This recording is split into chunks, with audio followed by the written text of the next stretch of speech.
Hello and welcome, ladies and gentlemen, here at the group exhibit Hydrogen Fuel Cells and Batteries on the Hannover Fair 2018.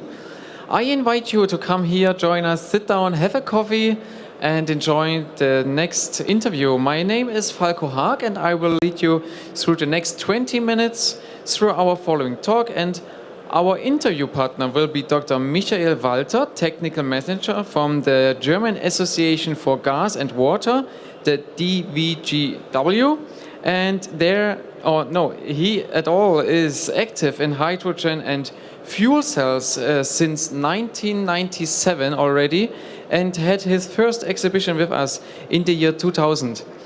Mr. Walter will now give us an impulse of the role of hydrogen in the energy system. Please welcome with me Mr. Walter.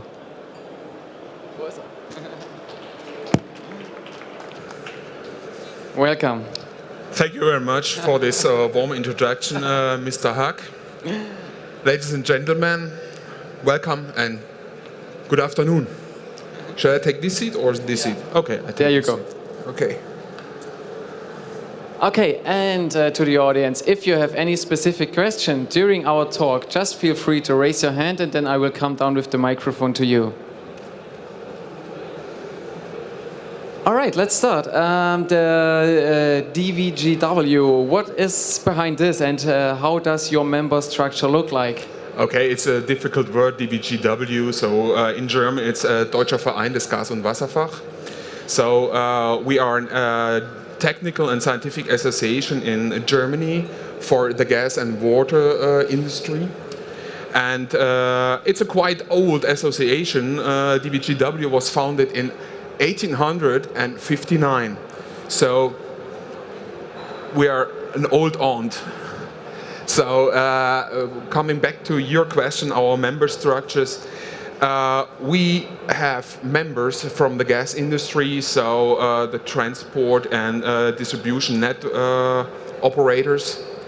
We have the water industry, mainly the drinking water industry, but also personal members.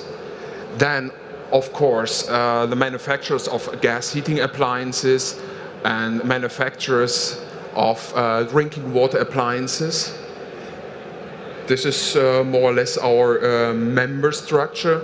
In total, we have 13,700 members. 30,000. So it's not a small association, but also not the biggest. Yeah. And what's the basic what you handle during the normal day in the association? Oh, we are structured in the gas and water sector. We have a department dealing with the education of persons from industry, for instance, the people who are installing gas heating appliances, so we are educating them on this topic. We do communication, for instance, also the Energy-Impulse, it's our topic today. We launched in the last year, and a lot of other things. Okay. So also fairs. We have our own fair in Berlin this year. Maybe I'll come later to it. Yeah. The GATWAT. I heard that standardization is an important topic for you, is it? Of course, DVGW is a regulatory body, so we produce a code of practice. A lot of appliances are, let's say, calculated, designed according to our code of practice. And this code of practice also goes further to the standards. So the gas standards in Germany through DIN is also done by DVGW. And beyond Germany, we are also involved in European standardization. And so, and this standardization is not only gas, it's also water. Yeah, and that's what I wanted to ask you next. Water is an important topic and has been all the time in Germany. Your organization addresses also current problems like the amount of nitrates in drinking water. Can you explain why? The reason is that nitrate gives problems in the drinking water itself. It can also react in the pipelines to certain circumstances. And the difficulty is that we have to remove it out of the drinking water. So we have to tackle with it. Nitrates also stems from the farmers. So what we have to tackle is to reduce the nitrate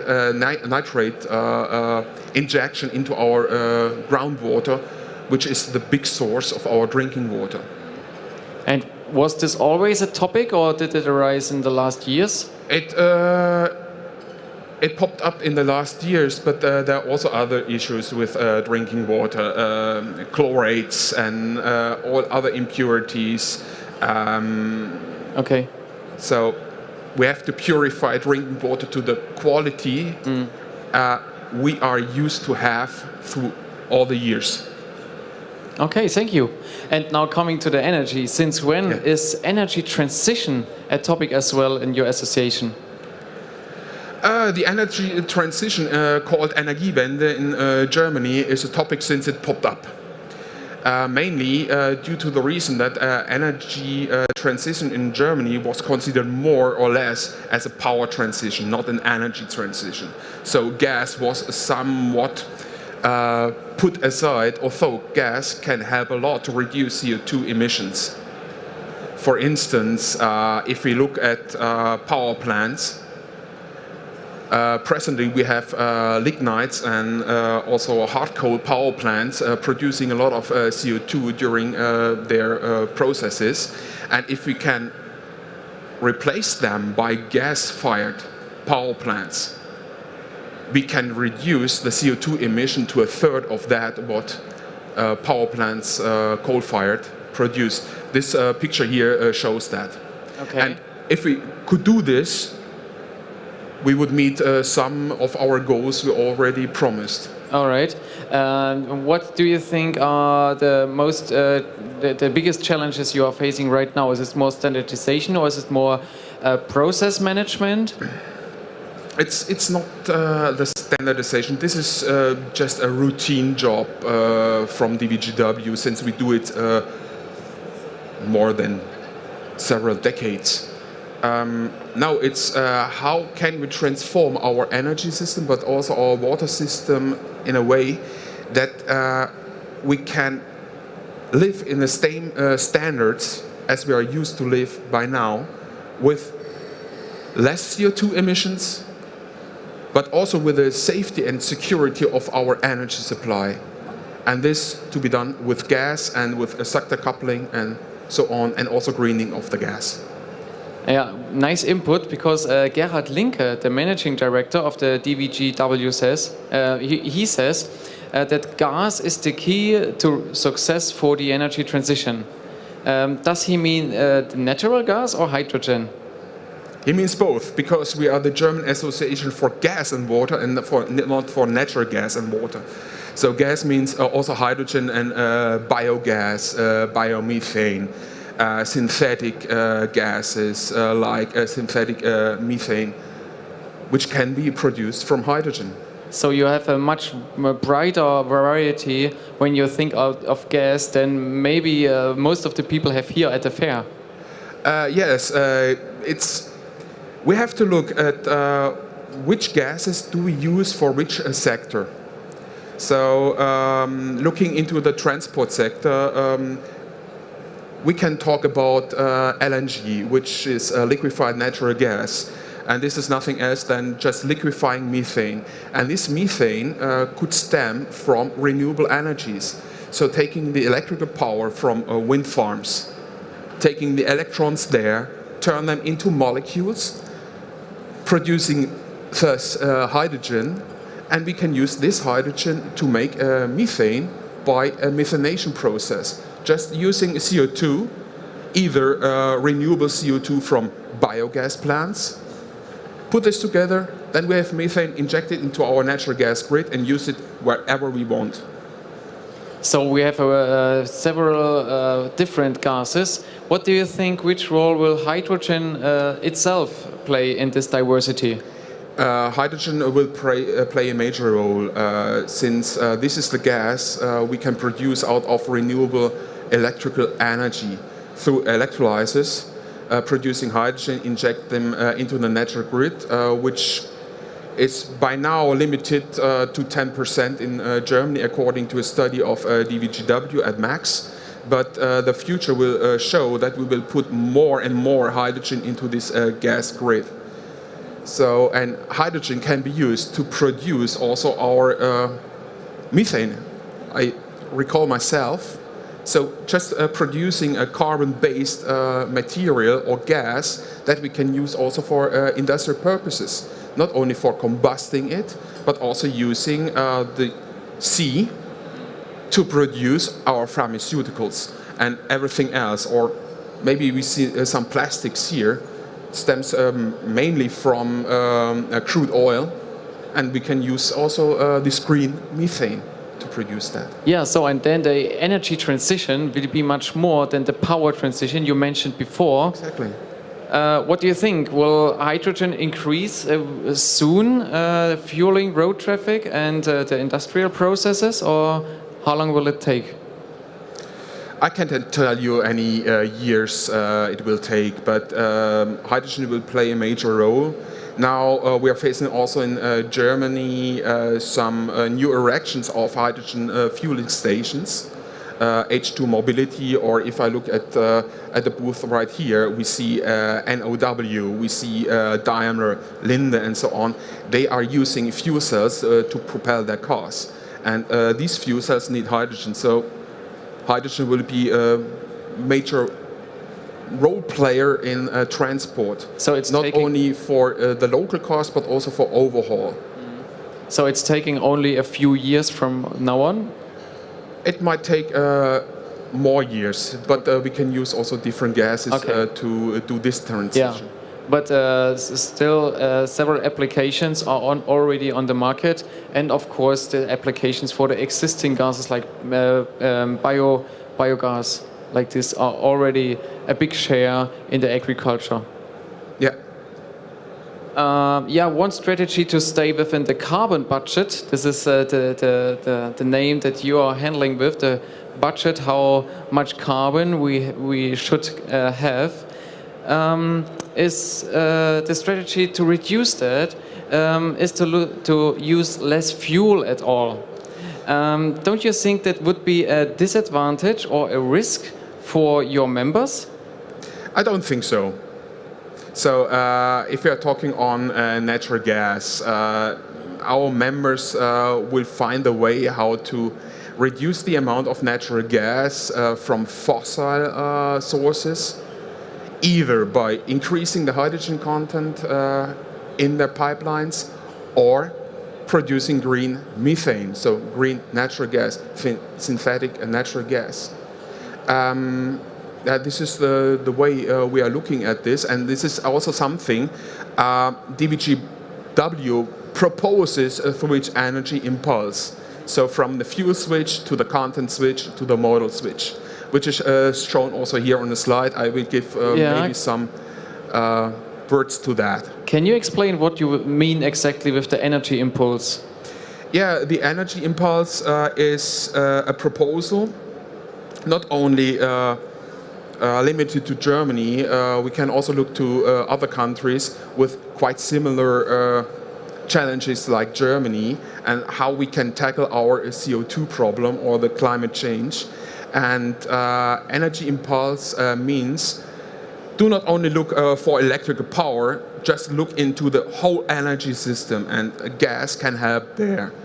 So in the beginning, or the first instance, looking into a power generation, just switching over from coal to gas will lead to a CO2 reduction of a third of what power plants, coal-fired ones, produce. This is the power sector. In the heating sector, replacing oil with gas with the same effects, not in terms of 1/3 of the CO2 emissions, but less CO2 emissions with high efficiency. The same goes for transport. Just take compressed natural gas or LNG instead of diesel, and we also will solve some problems we are facing here in Germany to the diesel scandal. So this is the fuel switch. This is the first step we can take. The next step could be or is the content switch. That means the gas we are using will be greener. Using hydrogen from renewable energies, putting that into the gas grid, use it wherever you want. If you like to generate electricity, we can use gas turbines, not only hydrogen but also the synthetic methane. We can use fuel cell systems. We are here at the group exhibit, hydrogen fuel cells and batteries. So just taking the molecules, turning it back into the electrons. The same goes with heat. Just as fuel cells, they produce electricity and heat. So this is one solution, and also for the transport. And later on, the modal switch, which means just combining all sectors we have. It's indicated here, sorry that this is German, power and gas, connecting both sectors by power to gas. And using then our existing natural gas grid, which is quite large, it's already paid, and also our storages. And for the heat production, using combined heat and power.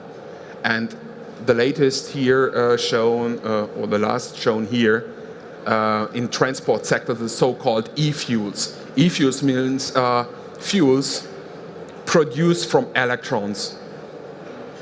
Looking to the chart, do I understand it right that the fuel switch can be made up right now by really switching power generation on and off, or really? We could do. Okay, we will have maybe some difficulties and discussions, but in principle, if you switch directly over from coal-fired power plants to our existing gas power plants, you can immediately reduce the CO2 emissions, and we would be happy by now. And this helps to stay within this carbon budget. Exactly. Yeah, okay. And we are talking about the content switch then, to use greener and energy from renewable energies. And I think modal switch is the big challenge for the next years, is it? It is. So this is what DVGW, also in Germany we call it sector coupling. So using the electricity generated by renewables, not to feed them only into the power net, but also using this energy to produce the e-fuels. And with the e-fuels we can do a lot. Yeah. A last question from my side. How can your association influence the success of the energy transition in the future, and what do you expect from the exhibitors here from the fair? Okay, one thing we already started with our Energy-Impulse. If you're interested, we have some brochures here on the tables, but also at our booth. We also have some events related to the Energy-Impulse. We started it last year in 2017. It was quite a success. We go further with it. We will talk on that during our own exhibition and Kongress, the GATT in Berlin from 23rd of October till the 25th. So if you like, come and visit us at the City Cube in Berlin. And what I expect from the exhibitors here at the group exhibit is what I expected since I joined this. Just bring it to the market and show it works, and we can use all these products here. I see now an electrolyzer producer, the electrolyzer producing hydrogen, making synthetic methane out of it, or use it as hydrogen. Our fuel cells, SOFCs, PMFCs, and produce then the electricity, both stationary and also mobile applications. Okay, sounds like a clear... So, go forward. Yeah, a clear vision. Expecting here everyone to bringing products to the market and just make the future and our vision come true. It will come true. I'm very confident with that. Okay, Mr. Walter, thank you very much for this kind interview. Mr. Hack, thank you. Thank you in the audience for joining us here. You can find Dr. Walter at the booth right there behind the technical forum at the booth E70/1, and I think he would be happy to talk with you to talk about that topic further and getting into the details. Yeah, looking forward to meet you. Okay, thanks a lot. Thank you.